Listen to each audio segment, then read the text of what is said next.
ആച്ചാ പറയ്. മോനെ എവിടെ മോനെ? ഞാൻ ആൽത്തറയിലുണ്ടാച്ചാ. ആ നിങ്ങളുടെ പഴയ ഓൾഡ് കൂട്ടുകാരനില്ലേ സുലൈമാനിക്ക, ആളുടെ മോനുണ്ട്. ആ അന്നാ അവനെ കൂട്ടിക്കോ. അച്ഛൻ നല്ല പണിയിലായിരുന്നു.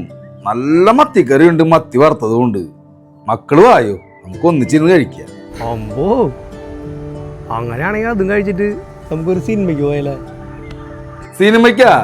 അന്നാ മക്കള് വായോ, നമുക്ക് അടിച്ച് പൊളിക്ക. ഒരു 10 മിനിറ്റ് അച്ഛാ, ദേ വരണേ. ഡാ പോലെ നിനക്ക് എന്താ മൂഡ് ഓഫ്? ഒന്നുമില്ലടാ. പറയടാ. നിനക്ക് വിളിക്കാൻ എല്ലാരും ഉണ്ട്. അവരാ സ്നേഹം നീ കണ്ടില്ലേ? ഞാൻ സ്വന്തം മോനില്ലാത്തോണ്ടാവൂല്ലേ ആരും എന്നെ വിളിക്കാത്തത്.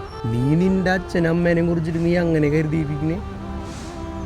ഞാൻ വരുമ്പോഴും കൂടെ കണ്ടതാ അവരാ ചായക്കടയിൽ നിന്നിട്ട് കഷ്ടപ്പെടുന്നത്. എന്താണത്? എന്നാലും എൻ്റെ സ്വന്തം അച്ഛനും അമ്മയല്ലല്ലോ. നീ നോക്കടാ ഈ ഫോണിലേക്ക്. നിന്റെ ഉപ്പയും ഉമ്മ എത്ര തവണ വിളിച്ചിട്ടുണ്ടെന്ന്. എൻ്റെ ക്ഷേമകാര്യം അന്വേഷിക്കാൻ വേണ്ടിയിട്ടല്ല അവർ വിളിക്കുന്നത്, നിന്റെ ഒറ്റ കാര്യം അറിയാൻ വേണ്ടിയിട്ട് വിളിക്കില്ല. എന്നിട്ട് നീ എന്താടാ ഇങ്ങനെ? അതൊന്നല്ലടാ, സ്വന്തം എന്ന് പറയുമ്പോഴേ അതൊന്ന് വേറെ തന്നെടാ. എല്ലാവരും അഭിനയ. എൻ്റെ അച്ഛൻ പറയുന്നത് കേട്ടിട്ടുണ്ടാ, അവരുടെ ജീവിതത്തിലെ എല്ലാ സമ്പാദ്യം കൊണ്ടു കൊടുത്തിട്ടാണ് ഒരു ചോരക്കുഞ്ഞായിട്ട് നിന്നെയും കൊണ്ടുവന്നത്. അപ്പോൾ അവരുടെ ആ സന്തോഷം അത് അച്ഛൻ, ഞാൻ ആ കണ്ണിലൂടെ തന്നെ കണ്ടിട്ടുണ്ട്. അച്ഛൻ ആ പറയുന്ന വാക്കുകളിലൂടെ തന്നെ ഞാൻ കണ്ടിട്ടുണ്ട്. അപ്പം എന്നിട്ടും നീ ഇങ്ങനെ പറയാന്നുണ്ടെങ്കിൽ എനിക്കറിയില്ലടാ. എൻ്റെ സ്വന്തം ഉപ്പയമ്മ ഉണ്ടായിരുന്നെങ്കിൽ അവരിപ്പോൾ എവിടെ ആയിരിക്കില്ല. കാണാൻ പുതിയായിരുന്നു. കാര്യം അവരെന്നെ നോക്കി വളർത്തി വലുതാക്കി. എന്നാലും സ്വന്തമല്ല. ഒരു അന്നാലും ഇല്ല കുന്നാലും ഇല്ല. സ്വന്തം തന്തയ്ക്കും തള്ളയ്ക്കും വേണ്ടാണ്ടല്ലടാ അവിടെ കൊണ്ട് തള്ളിയത്.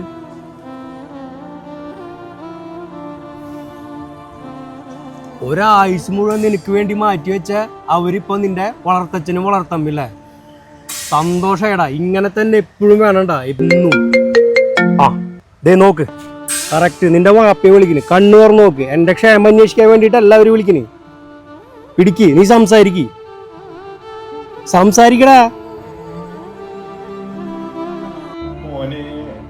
വാപ്പ